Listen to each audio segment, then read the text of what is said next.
Les atterrissages lunaires d'Apollo ont toujours été entourés de conspirations, et de nombreux théoriciens du complot réfutent le fait que l'homme ait même posé le pied sur la Lune. Rejoignez-nous pour examiner la mission secrète Apollo 20 qui aurait trouvé un vaisseau spatial extraterrestre sur la Lune. Mission Apollo 11, la mission qui a mis des humains sur la Lune en juillet 1969, est la plus célèbre des réalisations historiques du programme spatial Apollo en matière d'exploration spatiale humaine. Le programme a été lancé par la NASA au début des années 1960. Le programme Apollo s'est terminé en décembre 1972 avec la mission Apollo 17, après une série d'atterrissages lunaires réussis. Mais une mission présumée nommée Apollo 20 a été l'objet de mystères et de conjectures. Apollo 20 est toujours entouré de mystères et de controverses, contrairement aux autres missions qui sont connues. Le contexte d'Apollo 20 peut être mieux compris en le plaçant dans le récit plus large du programme Apollo. La NASA s'est fixé des objectifs scientifiques après les missions Apollo, qui augmenteraient notre connaissance de la Lune et de la capacité humaine à voyager dans l'espace. Des coupes budgétaires, de nouvelles priorités et un déclin de l'intérêt public après les premiers atterrissages lunaires ont conduit à la suspension et à l'arrêt éventuel du programme. L'utilisation du véhicule d'exploration lunaire, qui a permis aux astronautes d'explorer des distances plus longues sur la surface lunaire, a été une caractéristique déterminante des missions Apollo 15, 16 et 17. Les missions suivantes voulaient en savoir plus sur le passé géologique de la Lune. Ainsi, elles se sont concentrées sur des zones montagneuses. Mais la course frénétique des États-Unis et de l'Union soviétique pour explorer la Lune avait diminué, et l'attention s'était tournée vers d'autres aspects de l'espace, tels que l'expansion du programme de navette spatiale. Selon le calendrier de la NASA, Apollo 20 n'est pas une mission valide. Après la fin des missions lunaires du programme Apollo à la fin des années 1970, des rumeurs concernant Apollo 20 ont commencé à circuler. Selon certaines allégations, il s'agissait d'une opération clandestine qui aurait eu lieu en 1976, avec pour objectif déclaré d'étudier un vaisseau spatial extraterrestre sur la Lune. Ces récits ont commencé à circuler parmi des groupes de théoriciens du complot et d'enthousiastes des ovnis, où ils ont rapidement gagné en popularité. La théorie du complot de la mission Apollo 20 affirmait qu'il s'agissait d'un effort commun entre l'Union soviétique et les États-Unis pour récupérer la technologie d'un vaisseau spatial extraterrestre qui s'était écrasé. Les théoriciens du complot affirment que l'opération a été menée dans le secret, à l'abri de l'examen public et de la surveillance officielle du Congrès. L'astronaute français à la retraite AWP, qui se fait appeler P, a publié des vidéos et ce qui semble être de la documentation en 2007, affirmant qu'Apollo 20 a atterri sur la Lune près du cratère Tycho. Cela est devenu l'histoire la plus célèbre d'Apollo 20. Ces rapports affirment que le vaisseau spatial trouvé par les astronautes appartenait à des êtres extraterrestres et aurait des milliers d'années. Le récit a progressé avec des affirmations selon lesquelles le vaisseau spatial contenait une technologie extraterrestre, des artefacts, et même les corps préservés de créatures extraterrestres. Des photos prises pendant la mission, qui étaient supposément destinées à démontrer ces découvertes, ont commencé à circuler sur les réseaux sociaux, ce qui a ajouté à la curiosité et aux soupçons. Tant les scientifiques que d'anciens responsables de la NASA ont exprimé de sérieux doutes sur ces affirmations. Le récit est largement considéré par les experts comme une fabrication ou une farce plutôt qu'un élément légitime de l'histoire de l'exploration spatiale en raison d'incohérences, d'un manque de preuves corroborantes et de l'absence de documents ou de données officielles concernant Apollo 20. Depuis longtemps, la NASA soutient qu'Apollo 20 n'a jamais eu lieu. Le programme Apollo s'est terminé avec Apollo 17 et aucune mission lunaire supplémentaire n'a été prévue ou financée, selon les déclarations officielles. Puisque la NASA a méticuleusement documenté chaque voyage, le fait qu'Apollo 20 soit conspicuement absent des dossiers de la NASA renforce l'affirmation selon laquelle il n'a jamais eu lieu. Après Apollo 17, la NASA a également détaillé les raisons scientifiques, budgétaires et logistiques de la cessation du programme Apollo. Un réel effort a été fait pour améliorer le programme de navette spatiale, afin qu'il puisse entrer dans l'espace de manière plus durable. Le climat politique, les limitations financières et les objectifs changeants du programme d'exploration spatiale des États-Unis ont rendu toute continuation des missions Apollo impossible. Apollo 17. Comme mentionné précédemment, la mission Apollo 17 était officiellement la dernière mission Apollo. Elle a été lancée le 7 décembre 1972 et c'était l'entreprise la plus ambitieuse du programme Apollo de la NASA, représentant une réalisation significative dans l'exploration spatiale humaine.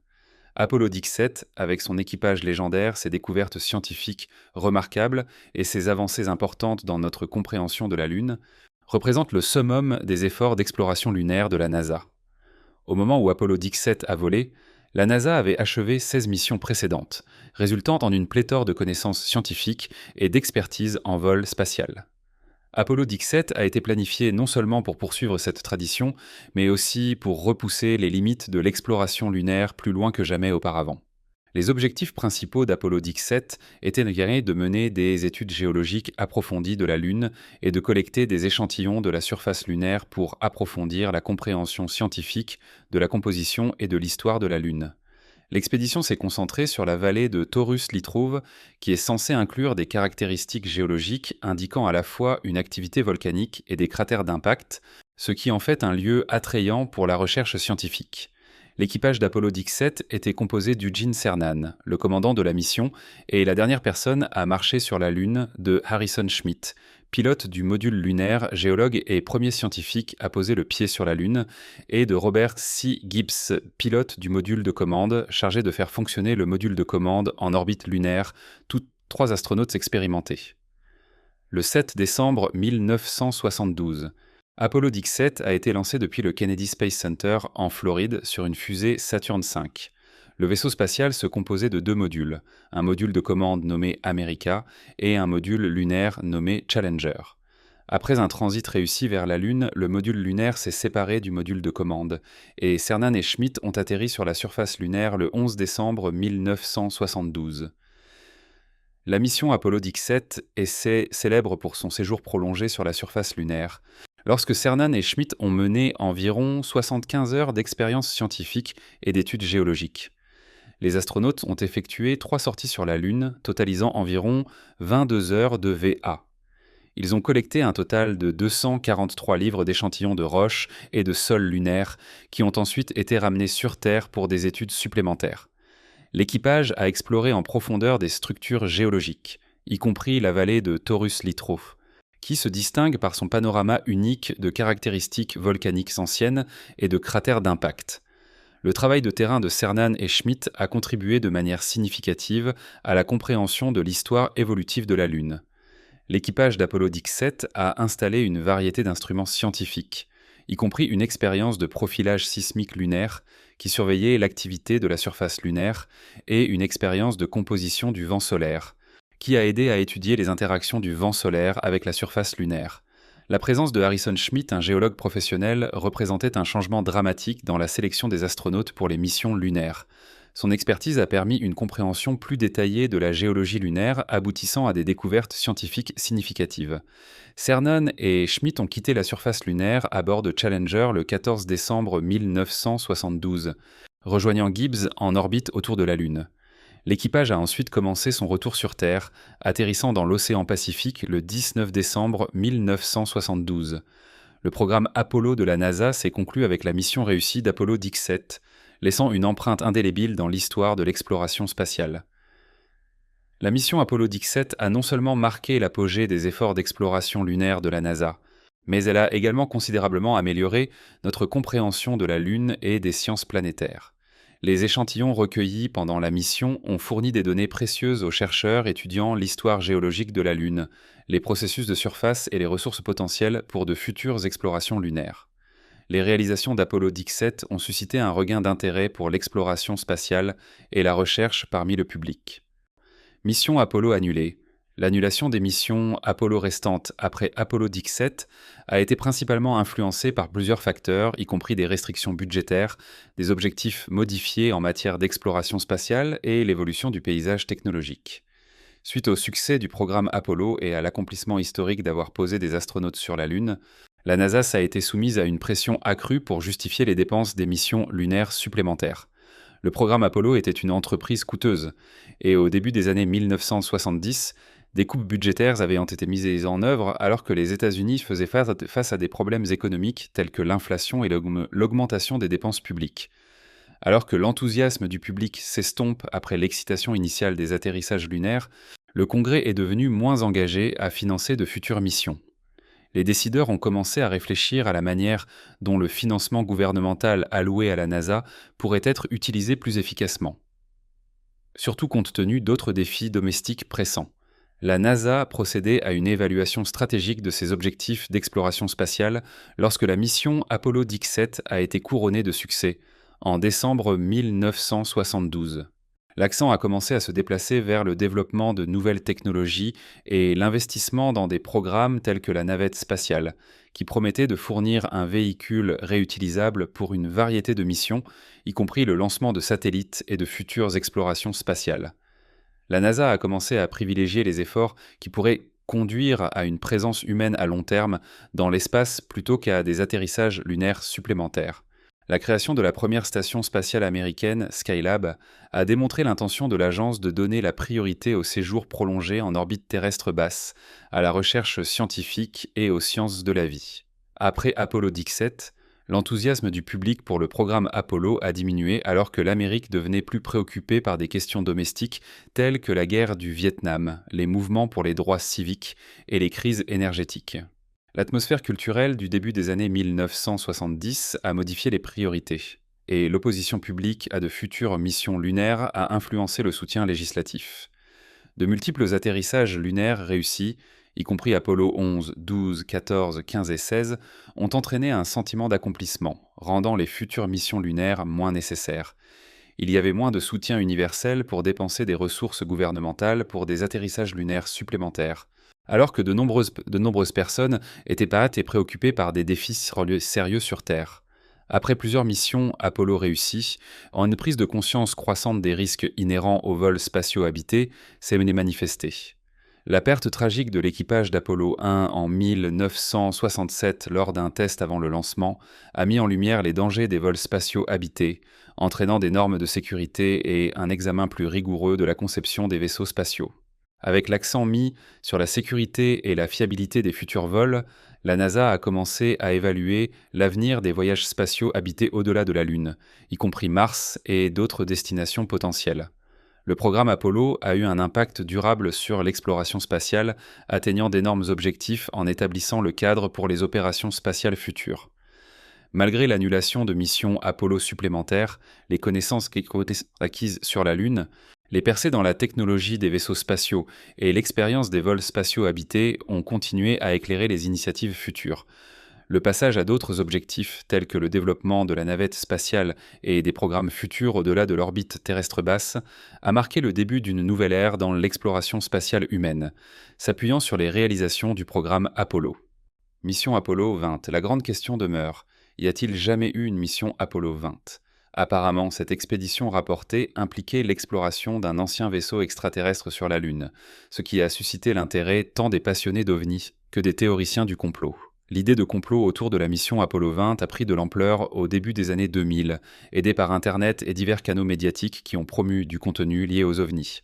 Les passionnés d'hypothèses extraterrestres ont commencé à affirmer qu'au milieu des années 1970, une mission clandestine appelée Apollo 20 avait été lancée dans le but d'explorer ce qui avait été rapporté comme un vaisseau spatial extraterrestre découvert sur le côté obscur de la Lune. Les partisans de cette notion ont allégué que la NASA avait effectué Apollo 20 dans le plus grand secret après la fin des missions Apollo visibles au public. Selon la théorie du complot, le président Richard Nixon aurait supposément sanctionné l'expédition, qui incluait les astronautes William Rutledge, Leona Snyder et une mystérieuse astronaute nommée Dr. Z. Les affirmations concernant Apollo 20 incluent de nombreux éléments essentiels qui séduisent à la fois les théoriciens du complot et les croyants en ovnis.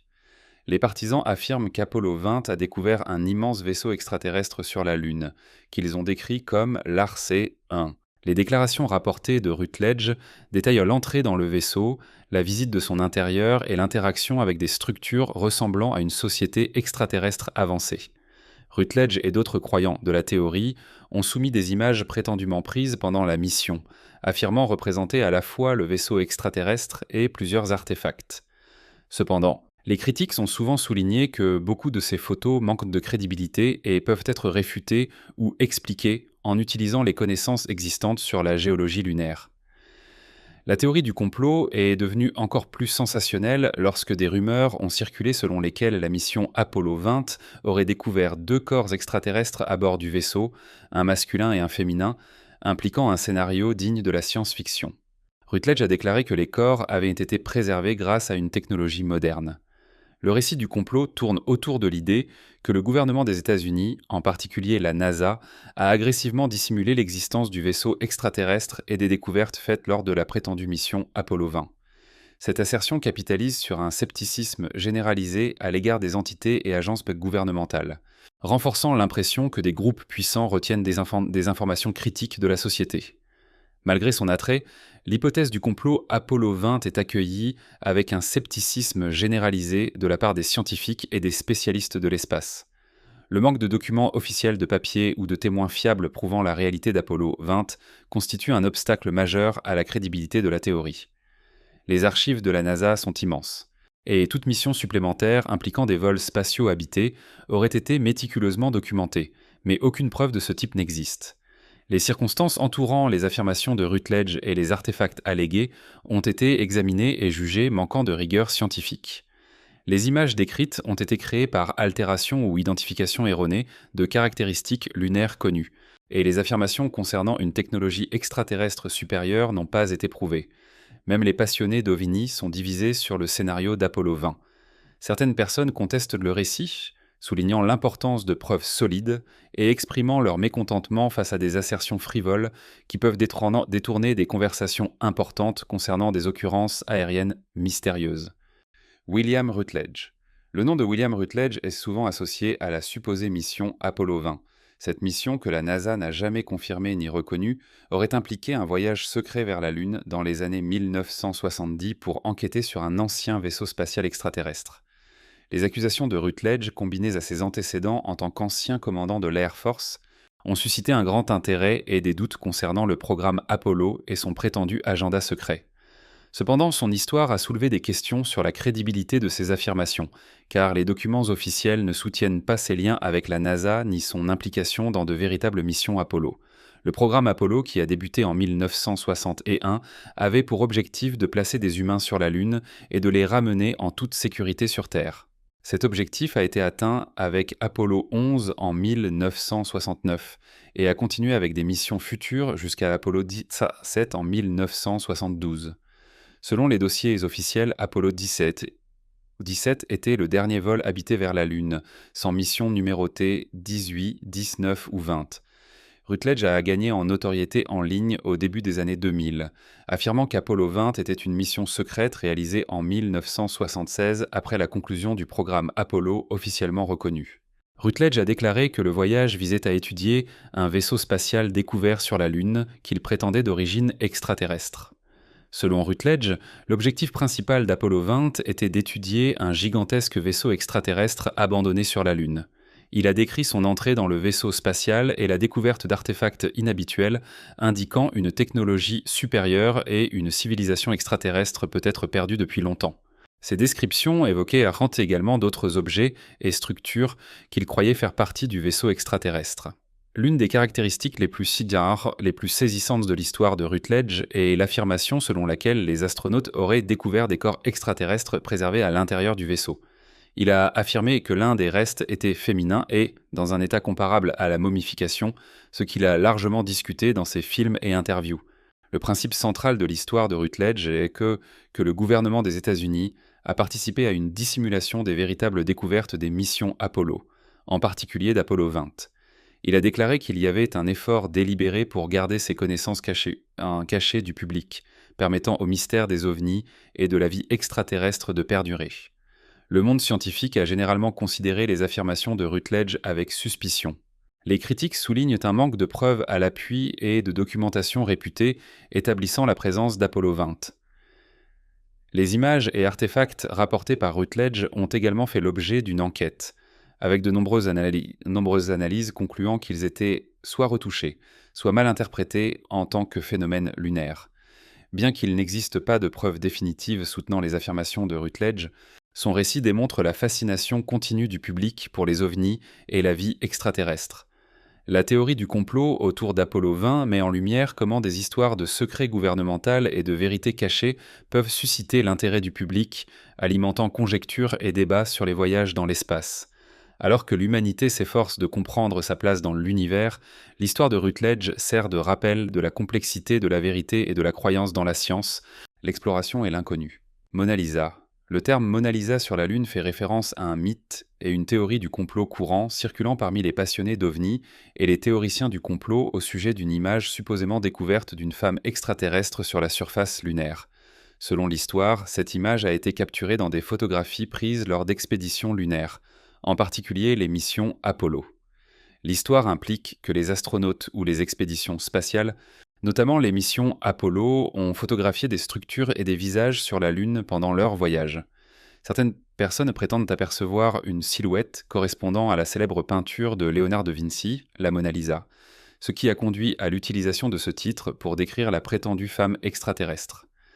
Le concept provient des phénomènes connus sous le nom de pareidolie, dans lesquels les observateurs voient des formes ou des motifs familiers, souvent des visages ressemblant à des humains dans des objets ou des images aléatoires. En étudiant les images lunaires, les fans soulignent souvent de nombreux aspects qu'ils interprètent comme des visages ou des figures, comme cette prétendue femme extraterrestre. Au fil du temps, le mythe de la Mona Lisa sur la Lune a gagné en popularité dans les cercles de théorie du complot, certains affirmant que ces images sont la preuve de la vie extraterrestre ou de civilisations avancées qui auraient autrefois habité la Lune. Certains théoriciens croient que des entités gouvernementales ont dissimulé ces faits pour cacher la connaissance de la vie extraterrestre. Le mythe de la Mona Lisa sur la Lune reflète un intérêt populaire pour la vie extraterrestre et la notion que les humains ne sont pas seuls dans l'univers. Il a été présenté dans des forums, des blogs et des films sur les ovnis et l'exploration lunaire. Dans la culture populaire, les références à la vie extraterrestre, aux découvertes inhabituelles sur la Lune et à la perspective de vérités cachées ont inspiré de nombreuses œuvres de fiction et de non-fiction, ajoutant à l'attrait de notions telles que la Mona Lisa. Les experts en voyages spatiaux et en photographie soulignent que les allégations concernant la Mona Lisa ou des figures extraterrestres similaires manquent de données scientifiques fiables. Et bien que l'histoire stimule l'imagination et suscite l'intérêt pour la vie extraterrestre, de telles affirmations doivent être abordées avec scepticisme. Qu'il y ait eu une véritable mission Apollo 20 ou non, je suis convaincu que la NASA garde de nombreux sujets brûlants enveloppés de secrets. Croyez-vous que la mission Apollo 17 était la dernière, ou croyez-vous aux allégations de William Rutledge concernant Apollo 20 ? Pourquoi ne pas nous le faire savoir dans les commentaires ci-dessous ? Eh bien, c'est tout pour le moment. J'espère que vous avez apprécié cette vidéo. Merci de nous donner un like et de nous faire savoir dans les commentaires ce que vous en pensez. Consultez nos autres vidéos et abonnez-vous pour faire partie du plaisir. Cliquez sur l'icône de notification pour voir nos nouvelles vidéos dès qu'elles sont mises en ligne. Merci de votre attention et à la prochaine fois.